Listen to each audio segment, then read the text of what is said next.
Welcome, everyone. This is a Psych Soul podcast where we outline the sacred geometry patterns of living epic through psychedelic integration. Today, I started my integration ritual with beauty and pleasure practices. Lately, I've been getting into establishing a more pampering skincare routine, cream, serum, eye roller, facial spray, and I've really been enjoying it. Now, I'm an LA girl and I've always been really big into beauty and glamour, but I have to say that moving to Costa Rica and learning to embrace the Pura Vida lifestyle, which is a very minimalist lifestyle. It's about the ocean life and nature. And of course, it's tropical weather here. It's very hot. I remember my first year of living here, I was literally just wearing a sports bra and shorts, literally 24/7. And then I came to accept that while I can live in this way, I don't want to live in this way. It's not who I am. I love getting dolled up to get my makeup done and hair done and fashion, etc. And I super appreciate beauty in the world and in my life. And in addition to this expansive skincare routine, I've been focusing on pleasure and play. And this fits very well with our guest today from my humble POV. So, my guest today and I have been connected over the socials for a bit now. And it's interesting because every time she pops on my feed, I feel this energy that emanates from the image as a representation of beauty and of pleasure and of abundance and creation and almost like a creative sorcery type of situation. So there's like a feminine goddess archetype, the benevolent, the fertile, and forgiving mother that feels like we really need this right now more than ever, especially when in the world, it feels like the world is running on extractive wells of wounded masculine energy. And without further ado, our guest today is Tara Divina. She mentors magical people to monetize their creative and healing talents in a fun and sustainable way. She combines the practical experience of generating millions of dollars, we all love that, through her own businesses with her intuitive seeing of the deeper truths that we must look at in order to have real fulfillment. She believes that we can transform our reality through a combination of prayer, yes, please, creativity, yes, please, and aligned action, yes, yes, yes, and generate an upward spiral of wins that benefit all beings. Now, something that I was surprised to learn about Chitara is that you are also a Vedic astrologer. So, as an astrologer, how do you view current world events and their meaning to us at this historic time? Mm.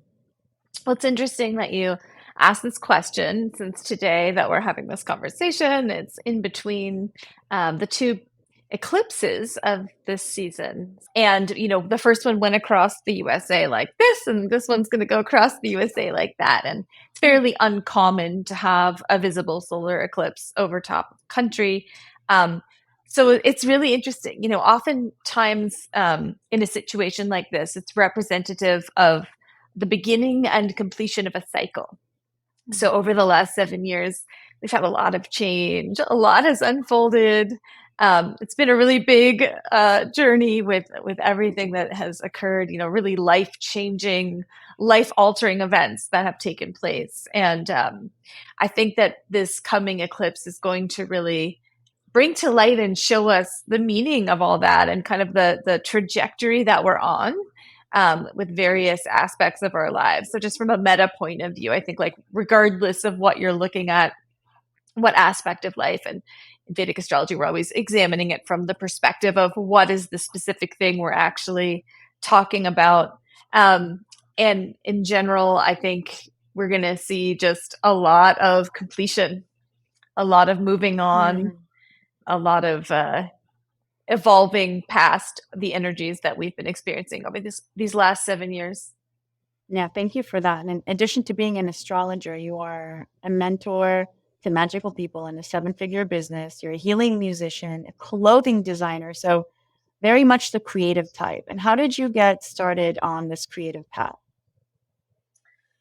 Well, I mean, I was always a creative person. However, wound up in the traditional school system, and I convinced myself it would be a great idea to major in business. And so I did. I majored in business, and I did some singing and creative things on the side. And then I thought to myself, of course, I'm going to wind up as like an accountant or a product manager. Like that's my destiny. And when it came to time to get a job after school ended, I just couldn't do it. And so I then decided, okay, let me go towards a creative industry. And I chose the music business. And so I wound up having an illustrious 10-year career in the music business, which ironically brought me further away from my own creativity than ever before, as it sometimes can when we work in the corporate side of something that we love. It doesn't necessarily bring us closer to our creative self. So after I decided to leave that career, I discovered things like Vedic astrology and plant medicine work. And these are the things that really awoken my creative spark. Or I should say reawakened it, and brought me in contact with the part of myself that wanted to write music and wanted to design clothes and do different things like that. So I think we all have our creative outlets that are important to us. And I truly believe we all have creative outlets that we need to be expressing through in order to feel as our maximum joy and fulfillment. Absolutely. And you mentioned plant medicines. So, of course, this is our topic of the season here, right? And just in general. So, how take us more down this rabbit hole of how were these plant medicines, these sacred compounds, a part of your journey? Hmm. Well, I would say the first thing is that the plants began to open up my capacity to feel my feelings. And it sounds rather basic to anyone that is in the healing world, like, oh, yes, you must feel your feelings. But I didn't have any concept of that. I came from a world where I had never even been to a yoga class, and then from that into like the world of plant medicine and healing and transformation. And so that was really it. It's like, I come from a lineage of a lot of heavy energy and a lot of unexpressed energy. And so I had to work through a lot of pain, a lot of challenging emotions, a lot of feelings I was not comfortable facing and never would have been able to face or thought to face if it weren't for, being opened up by the plant spirits. And so as I learned to simply feel my feelings, simple but not easy,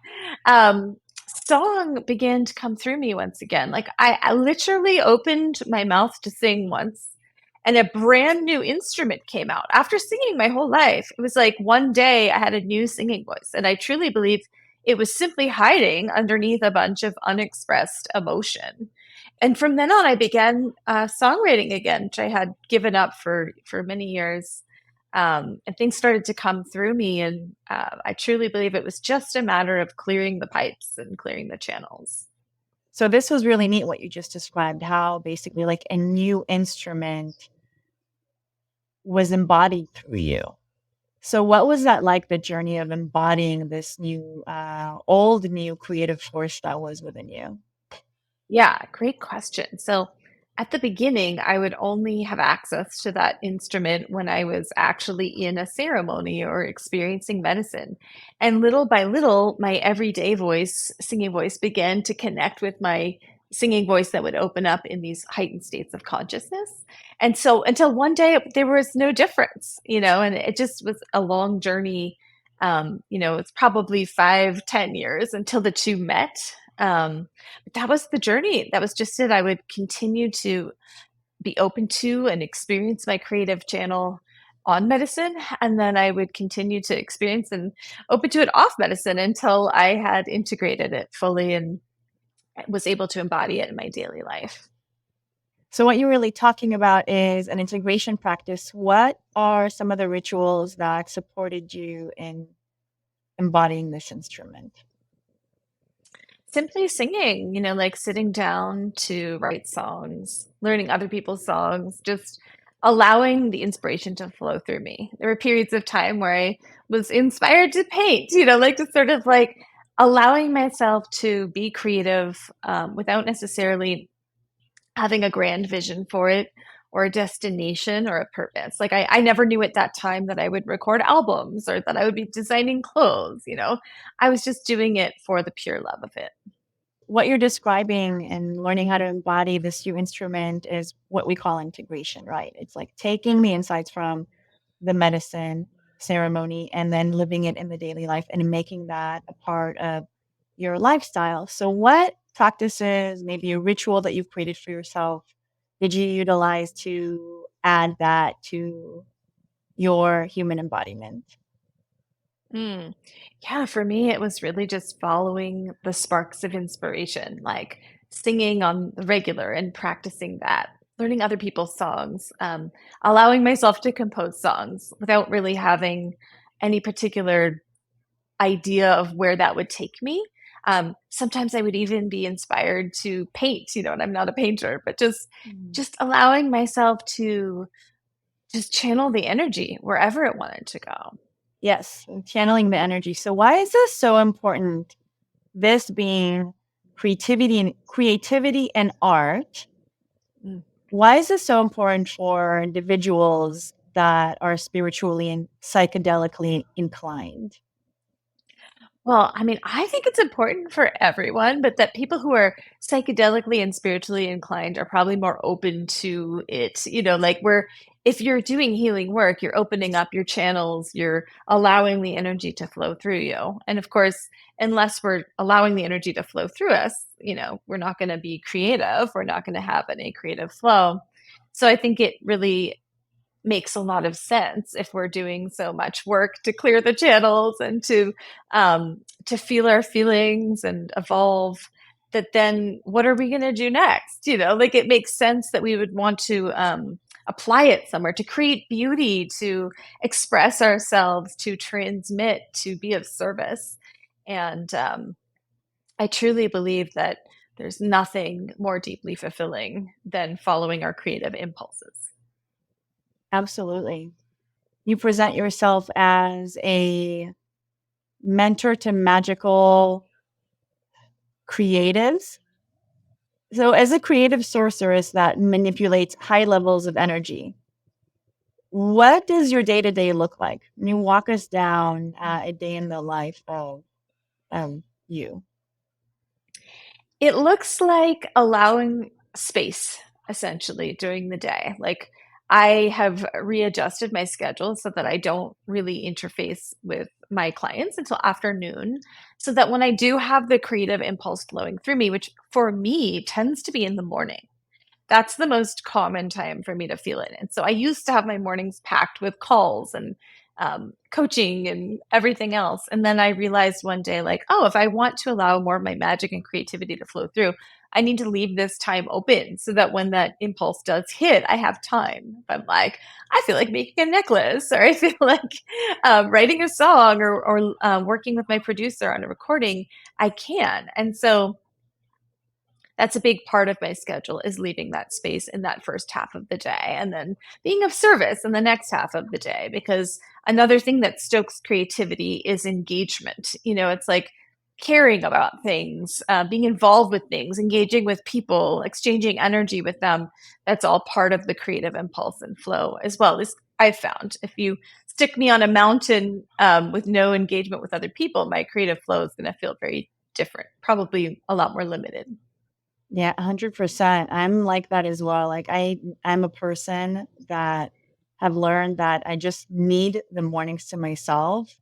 Aside from one day, I literally just don't sit at my desk until like 11 or 12 as well. And I really love to take time for my self-care, for my movement activity, which is like the most foundational part of my day. Like I have to move and be active.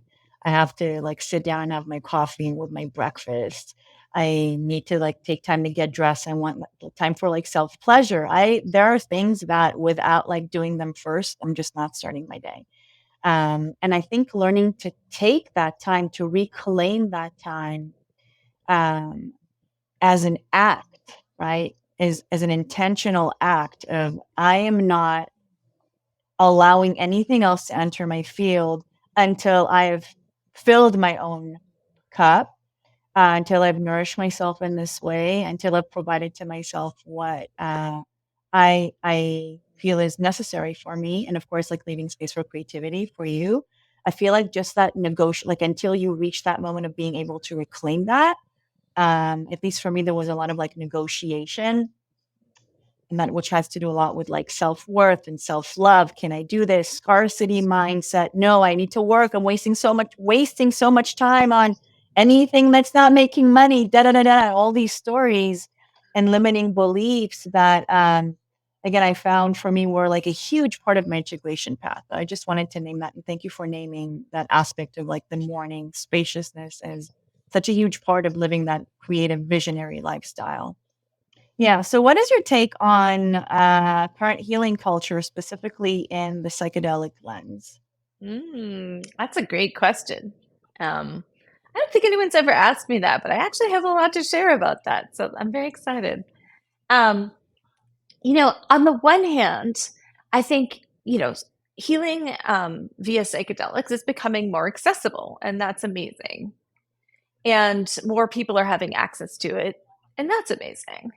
On the other hand, it's becoming very accessible and more people have access to it.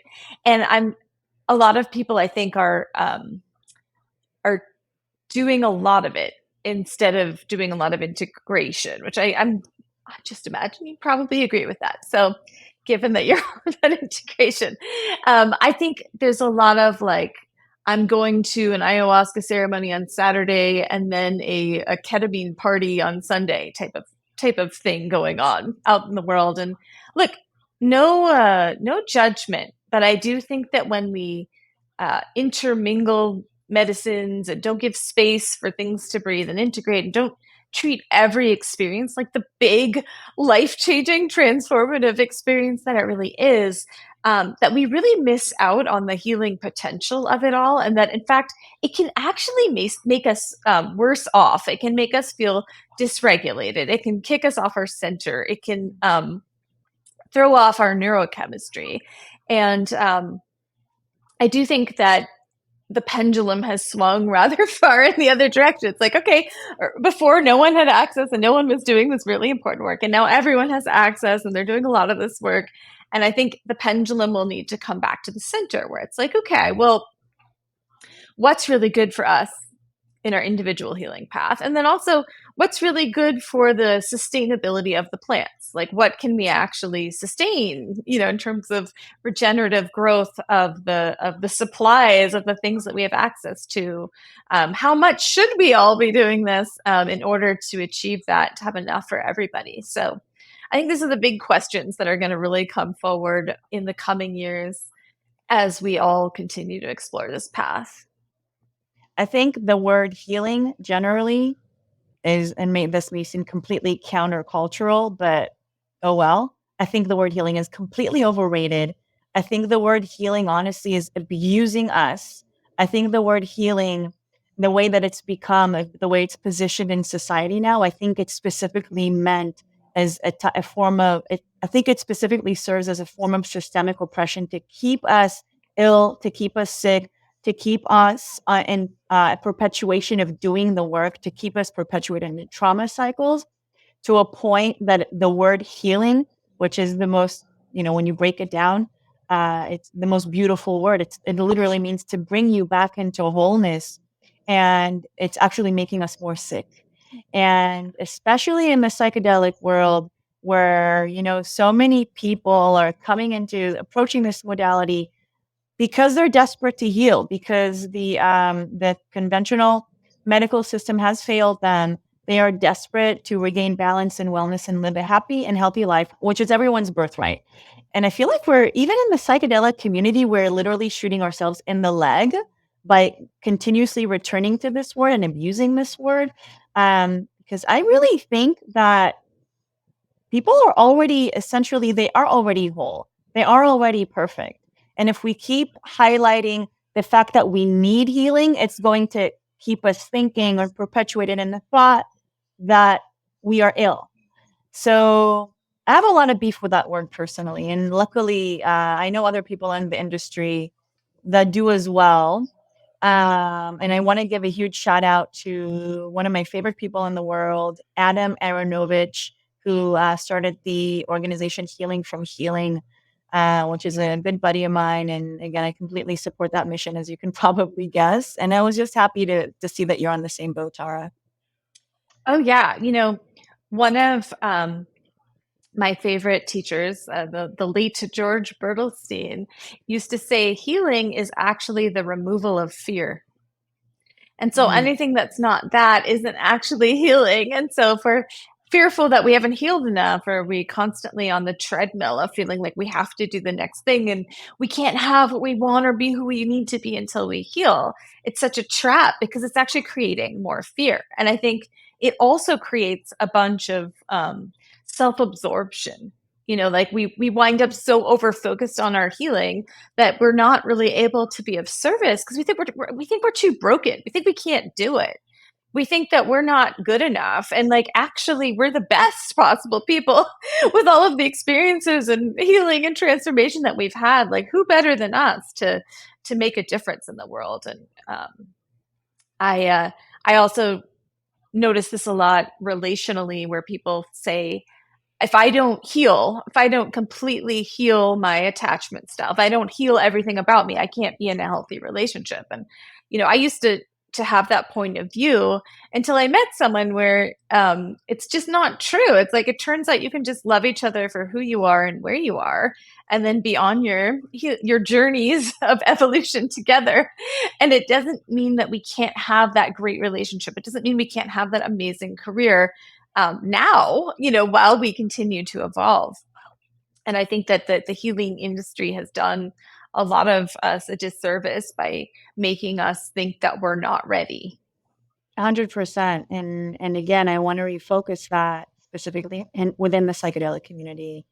I feel like those narratives are all over the place. They're extremely common, and I feel like in the psychedelic community, we too are very much guilty. Not all of us, but there are some people in the psychedelic community that really carry that flag of, until you fully heal, you cannot, be of service. You cannot show up for your people. You cannot have a community integration circle, blah, blah.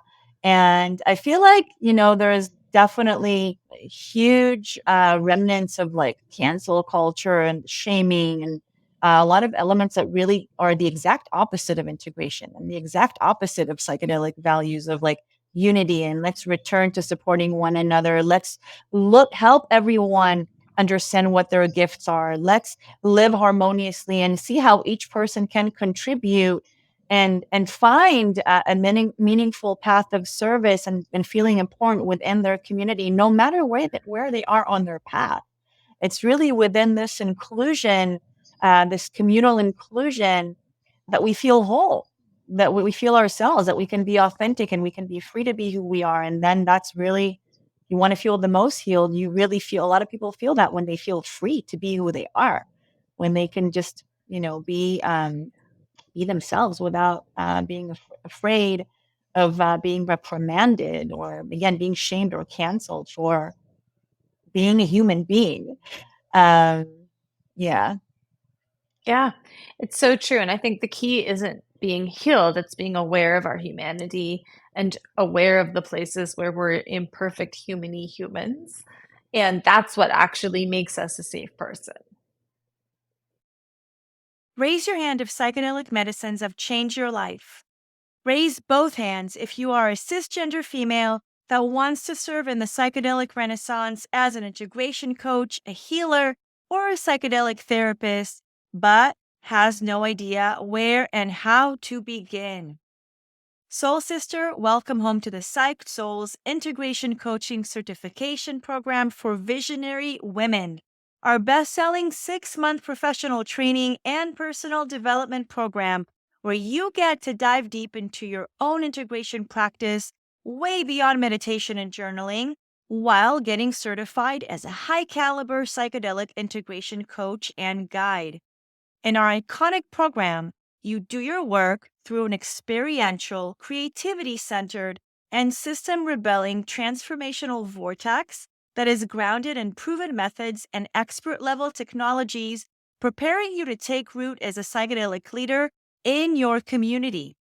You have full intention to participate in this revival, and we provide you with the know-how, with the tools, and with a full-body confidence to create it. So if you are a psychedelic-informed woman with a huge heart of service that is ready to get off the fence and unapologetically step out into the world offering psychedelic support, stop playing small sister, take a leap into your soul-aligned, paradigm-shifting service career in the psychedelic revival and help spread more light consciousness in the world. Learn more and apply at psychsoul.com/training. This is deep stuff. And so when is it time to say enough with this healing? When is it time to take action? Well, now it's definitely time to take action now. I think the healing can continue forever as long as we're not using it as a reason to not take action. It's like, oh, one more course, one more ceremony, one more training, and then I'll be ready. It's like, no, we got to dive in. One more certificate. Just one more certificate. Just one more. I remember when I was studying Vedic astrology, I tried to get, I didn't want to give anyone a reading for 2 years because I was afraid of doing it wrong. And, my teacher had instilled these values in me that this is serious stuff. What you say to people really lands with them and it impacts them. So you better be careful. And he had to actually kick me out of the nest and force me. He's like, okay, you've been studying with me for 2 solid years. Maybe you should try giving a reading. And I had to just get out there with my imperfect self, with my imperfect practice, and offer my service to people. And, I did better than I thought in some ways, and I screwed up in others and learned some really valuable lessons that I would never have learned if I hadn't gotten on the field.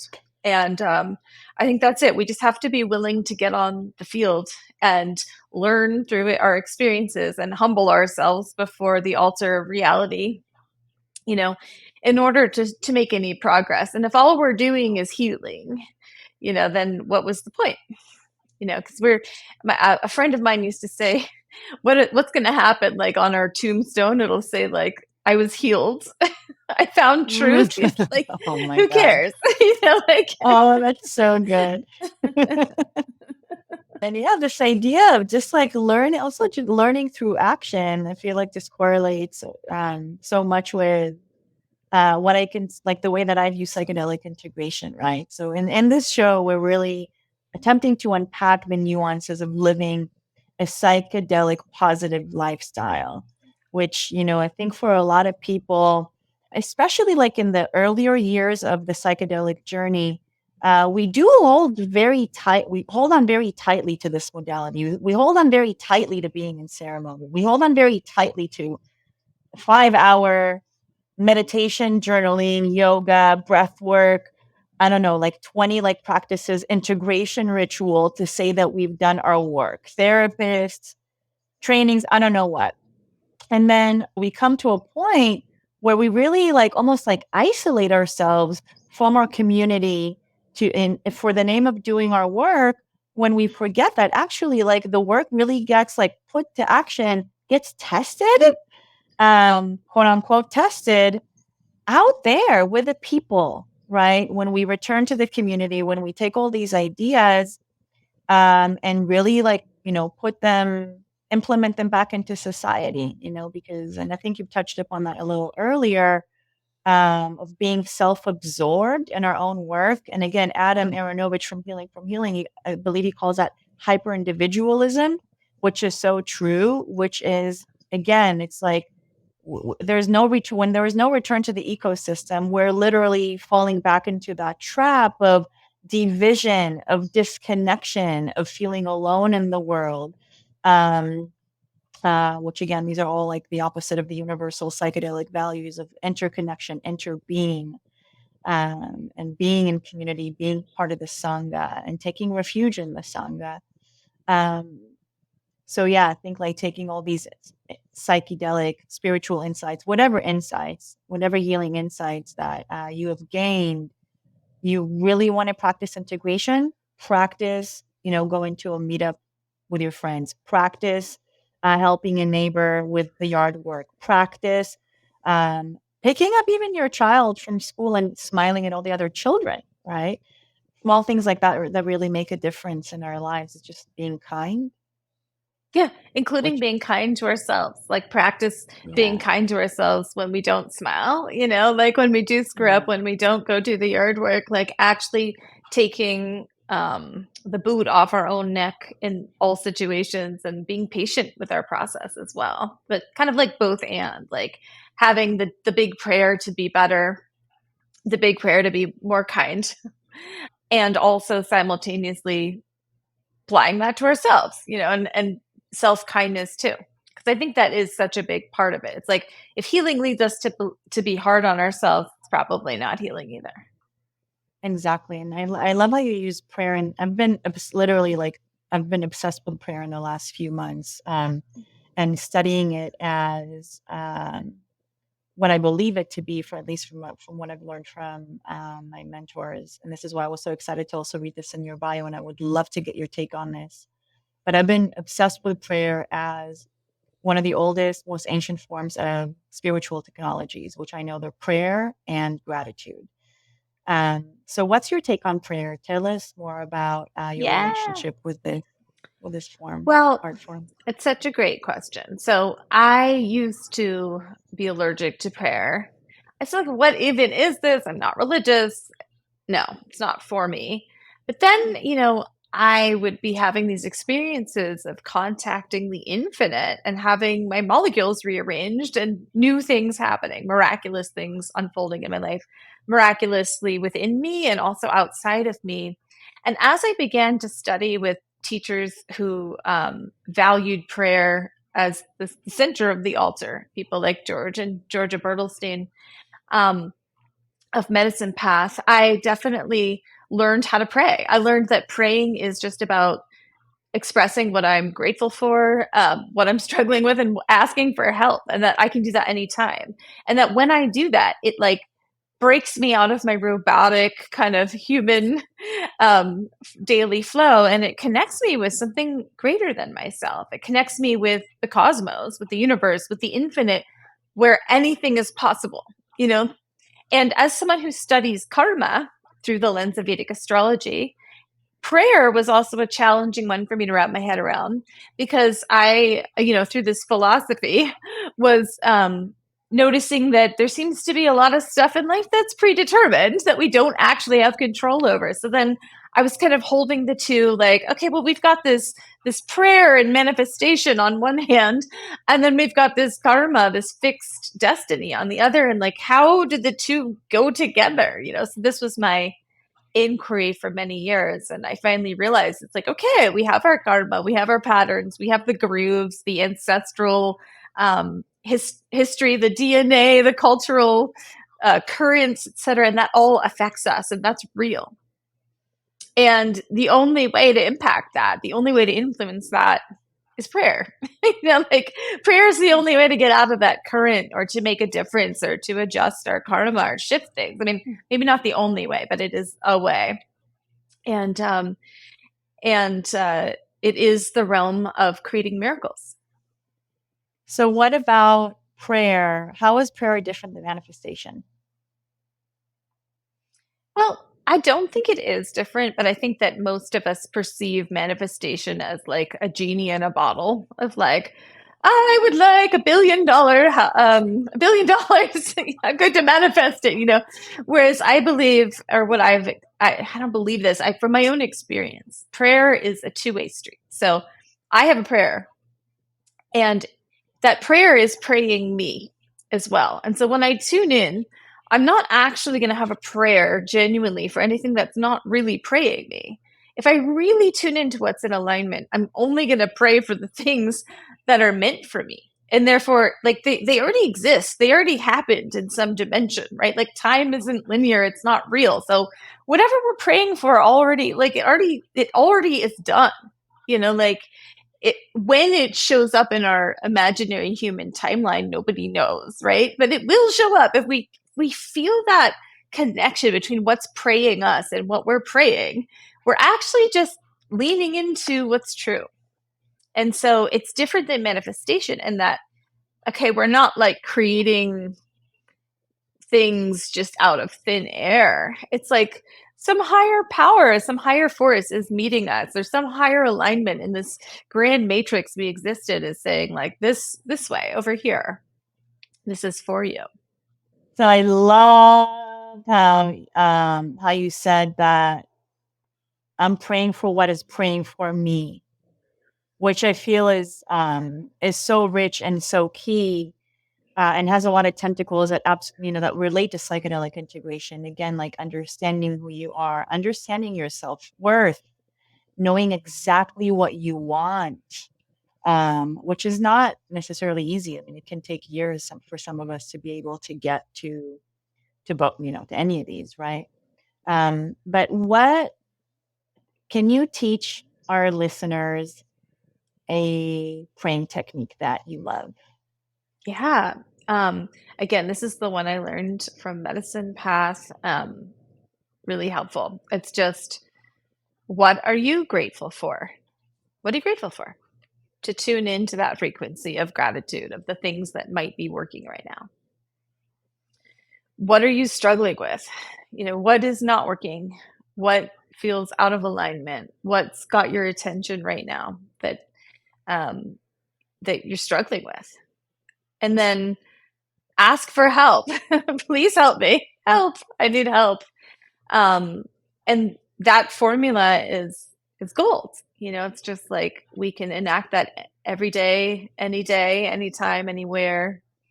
My husband loves to grab like a glass of water and pray with that. You can pray with your pipe. You can pray with your altar. Anything, really.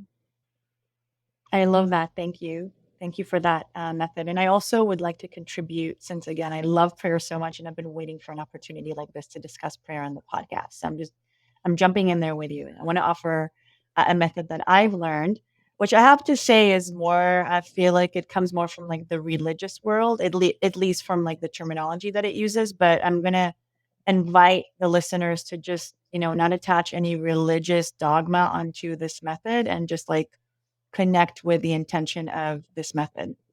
So when we take the word pray, pray is 4 letters P-R-A-Y. So P, praise. So yes, give gratitude and thank God for absolutely anything that you are grateful for in your life. R, repent. Again, that's probably that religious word that I'm going to ask you to avoid, but repent. Repent meaning just reflect on your day. And maybe you want to ask yourself for forgiveness for things that seemed out of alignment. Maybe invite source consciousness to support you in learning to realign with your highest truth and values to return to kindness.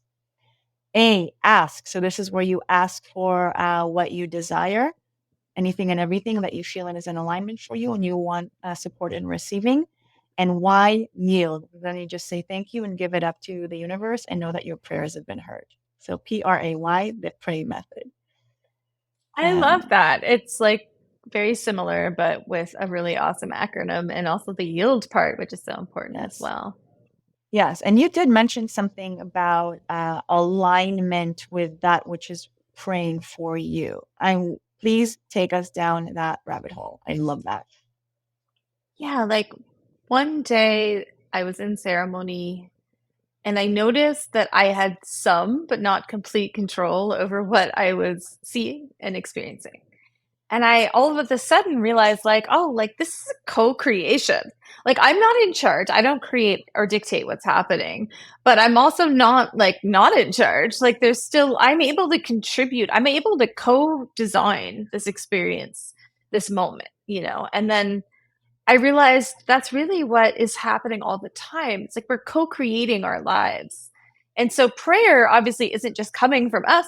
How would that be a co-creation if I'm just like, I want $1 billion and that's not what's in alignment for me, or that's not in my highest, or that's not what's best for the whole.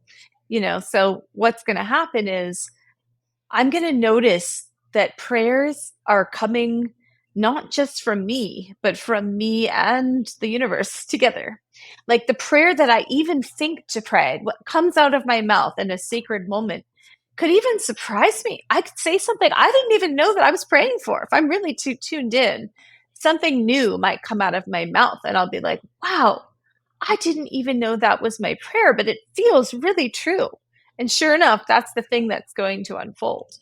So I think it's, it's less about like the genie granting wish, the wish granting genie, like I need this, I want that, I need this, and more about what is the magic that is being co-created between us and whatever is praying us, whether that's our higher self or God or an entity or whatever it is that we believe.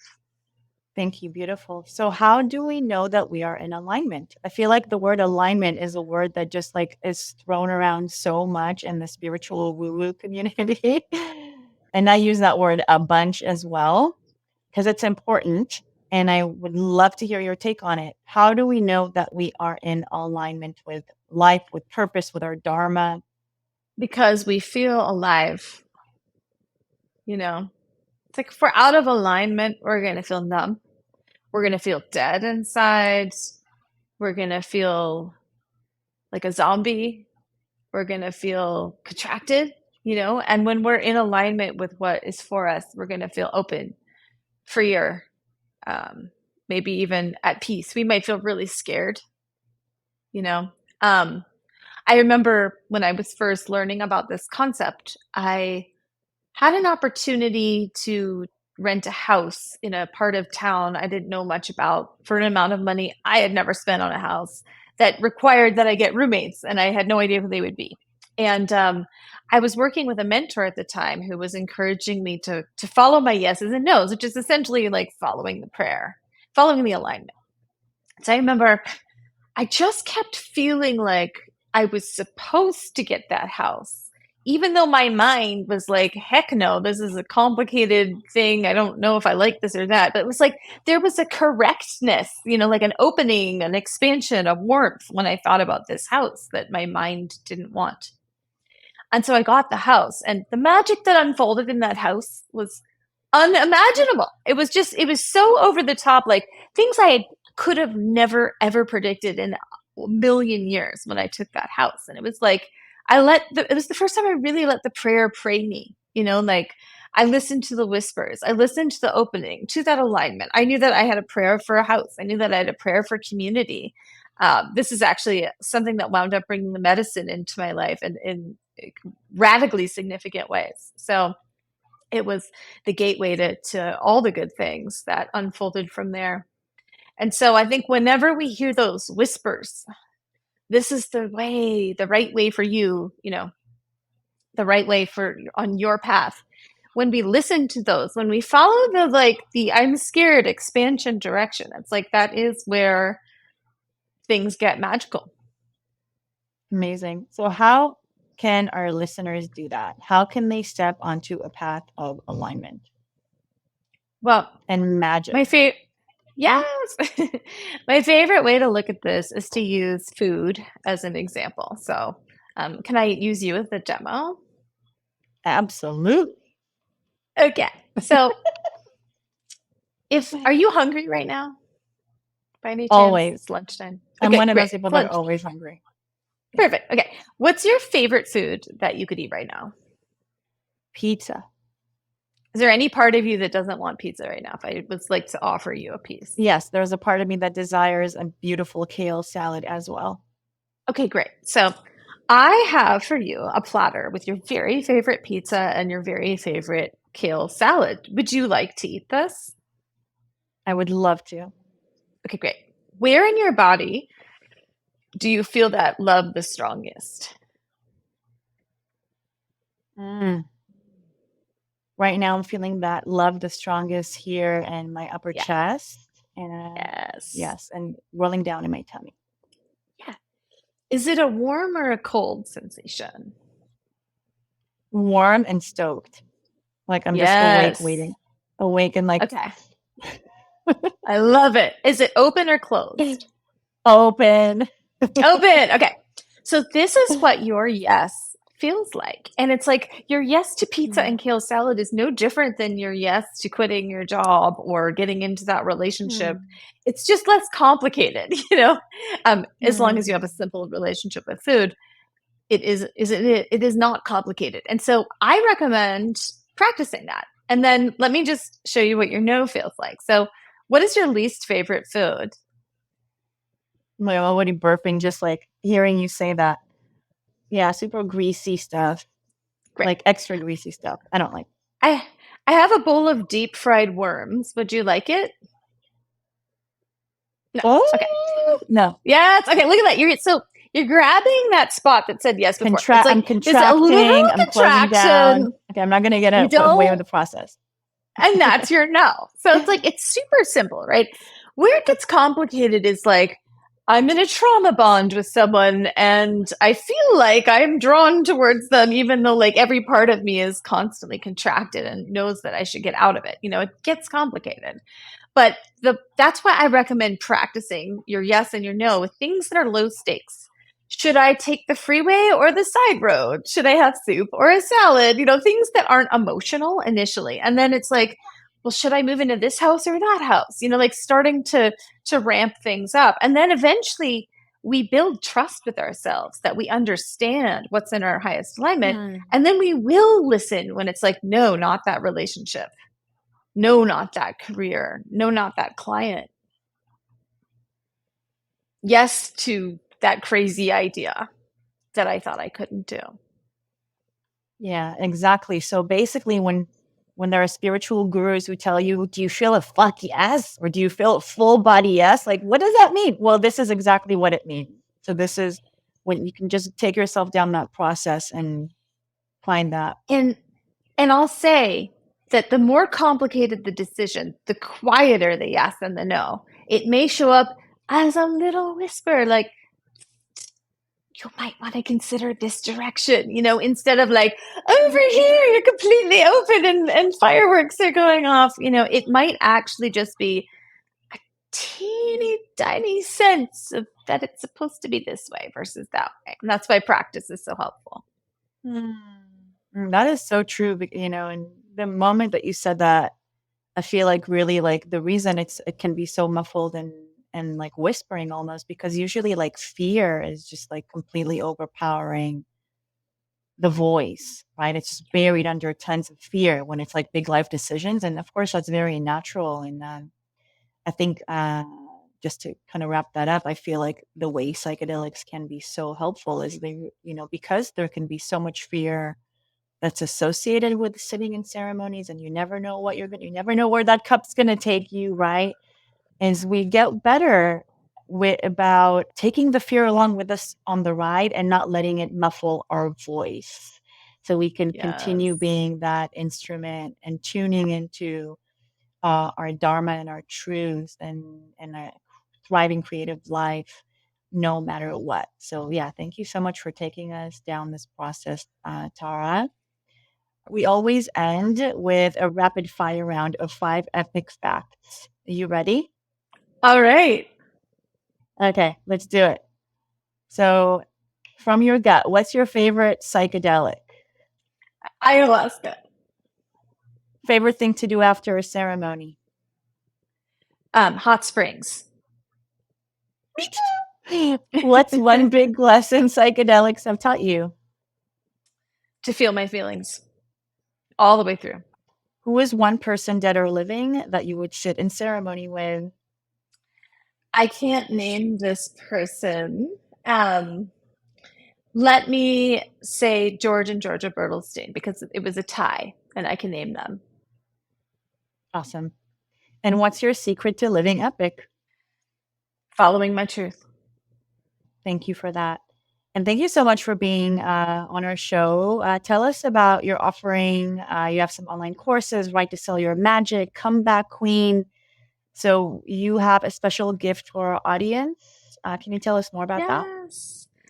Okay, so my gift is a 20% off coupon for any of my pre-recorded online offerings. So you'll find there's Right to Sell Your Magic, which is how to translate your magic into writing that will sell your offerings. There's Ad Mission, which is all about how to find your core message and live your purpose in the world and follow your truth. So much of what we've talked about today.